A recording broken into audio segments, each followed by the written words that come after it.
हमने बस सुना था कि लोग अपने काम के साथ, योग के साथ, देखिए प्रधानमंत्री नरेंद्र मोदी जी इसका एक बहुत बड़ा उदाहरण है, लेकिन योग के साथ साथ अपने प्रदेश की जिम्मेदारी को निभाना, अपनी भूमिका का निर्वहन करना और फिर भी योग को ना छोड़ना, ये प्रेरणा आपको कहाँ से मिलती है?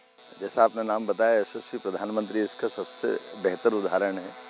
और हमारे यहाँ तो शाखा जाने के समय से ही, मैं बाल्यकाल से ही योग के बारे में मुझे जागृति आई और जब अपनाया तो फिर आज तक छोड़ा नहीं। मतलब क्या उम्र रही होगी आपकी उस वक्त? 7-8 साल, 10 साल। यानी 7-8 साल की उम्र से लेकर मध्य प्रदेश के मुख्यमंत्री बनने तक जी। एक योग है जिसने आपको नहीं छोड़ा और आपने योग को नहीं छोड़ा। हाँ, ये संयोग है। और ये संयोग है। देखिए, 2 मैच हमारे दर्शकों के लिए हमने इसलिए बिछा दिए हैं क्योंकि आपने बाल्यकाल से अब तक योग का साथ नहीं छोड़ा और मुझे रोगों से जंग स्वामी रामदेव के संग ये कार्यक्रम करते हुए, कोरोना के समय हमने इस कार्यक्रम की शुरुआत की थी और अब 5 वर्ष की ये यात्रा हम पूरी कर रहे हैं। 2025 में हम हैं। तो आपका अनुभव मुझसे ज्यादा है? नहीं, ऐसा नहीं। बहनों का अनुभव और बहनों की सीखने की उम्र भी आपकी अच्छी है और निश्चित रूप से आपने बहुत जल्दी अपनाया, ये अच्छी बात है। और तो आज आप मेरे शिक्षक की भूमिका में आइए।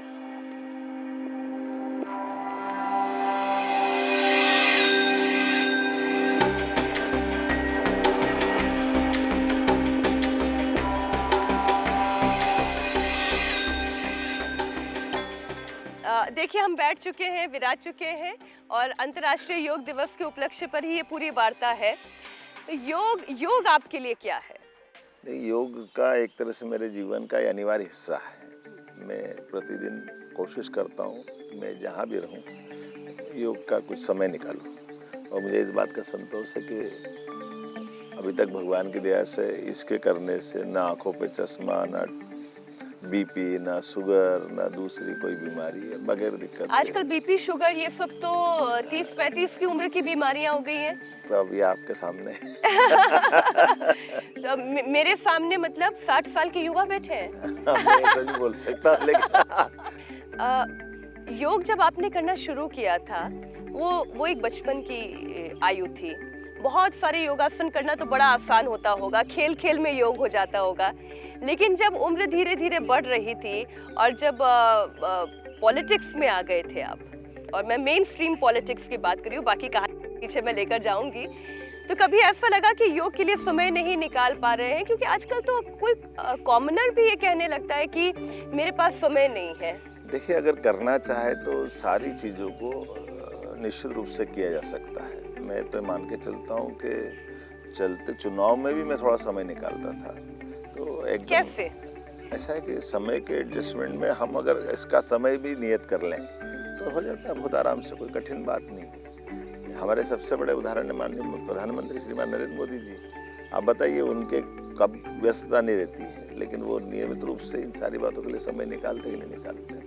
तो केवल समय का प्रबंधन इस सारी बातों का उत्तर है। जैसे हम सोने के लिए समय निकालते हैं, खाने के लिए समय निकालते हैं, ऐसे उसका अनिवार्य भाग बना लीजिए, निश्चित रूप से समय निकलता है, इसमें कोई परेशानी नहीं। तो जब आपके नाम का बतौर मुख्यमंत्री चुनाव हुआ था, तो क्या क्राइटेरिया में ये भी देखा गया था कि योग करते हैं या नहीं करते हैं, सेहत का ध्यान रखते हैं या नहीं रखते हैं? संघ से जुड़े होना तो एक अनिवार्यता ऐसा लग रहा है हो ही गई है। देखिए, ये तो मैं नहीं जानता, मैं तो था नहीं उस समय वहाँ, लेकिन मुझे मालूम है कि जहाँ भी मैंने काम किया है, जिस भी जगह काम किया है, हर जगह अपने आप को दक्षता से काम करने की आदत डाली और मुझे एहसास होता है कि दक्षता में योग का ही बड़ा रोल है। तो जब हम इतनी चर्चा कर ही रहे हैं तो आज एक काम करें, क्योंकि आपका अनुभव मुझसे ज्यादा है योग में। मैं तो बीते 4-5 सालों से कर रही हूँ, लेकिन आप कह रहे हैं कि आप बचपन से करते आ रहे हैं। तो आज आप शिक्षक की भूमिका में आ जाए, आप बताएं, मैं फिर आपको फॉलो करती हूँ।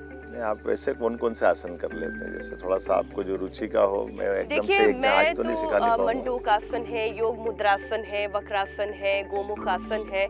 हाँ, एक शीर्षासन करने में मैं थोड़ा सा हिचकती हूँ। यहीं से शुरू कर लो, शीर्षासन कर ले, कागासन कर ले। मैं कागासन करके बताता हूँ। ठीक है, कभी आता है तो आप देख लिए, अच्छे से हो जाता है। तो पहले आप शीर्षासन करवाइए मुझसे, फिर कागा। हाँ ठीक है, चलिए यहीं से शुरू करते हैं। आज हमारे दर्शक भी देखिए, मुख्यमंत्री जो है वो केवल राजनेताओं का शीर्षासन नहीं कराते हैं, खुद भी करते हैं और एंकर से भी करवाते हैं।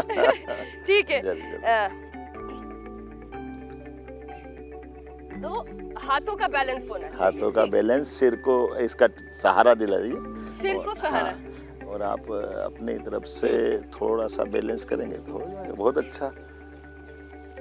आप करिए साथ साथ। नहीं मैं करता हूँ, मैं आप सोचना गिर नहीं जाएंगे तो मैं आपको संभालने के लिए। वाह बहुत अच्छा हो गया है, बहुत शानदार, बहुत अच्छा। मैं मेरी तरफ से चलो, बहुत अच्छा। थोड़ा और अभी पैर और सीधे करिए।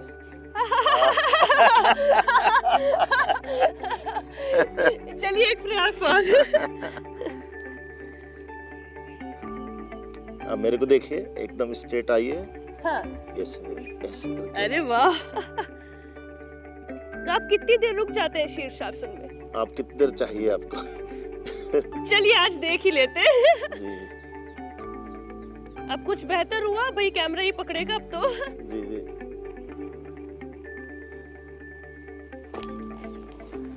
मैं आपको थोड़ी सी इसकी पोजीशन ठीक कराऊं क्या? पोजीशन ठीक कराएंगे, ठीक है। चलिए, जब आप शिक्षक की भूमिका में आ ही गए हैं।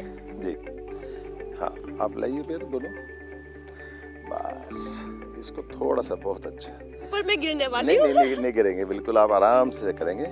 ये ऐसा आदत करिए, बहुत अच्छा है। बाकी तो ठीक है, इसको थोड़ा सा बाद में अपन दोनों फिर मैं आपको दिखाऊंगा इसके अगली स्टेप भी।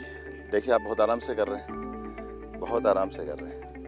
आइए चलिए, अब मैं इसकी नेक्स्ट ये स्टेप, तो हो गई यार पहली क्लास। मैं इसकी स्टेप अगली बताऊं? बताइए बताइए।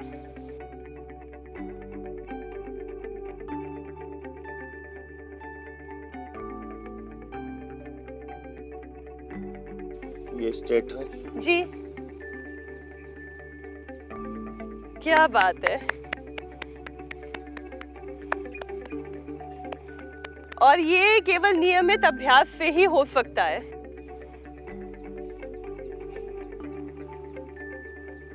बहुत शानदार।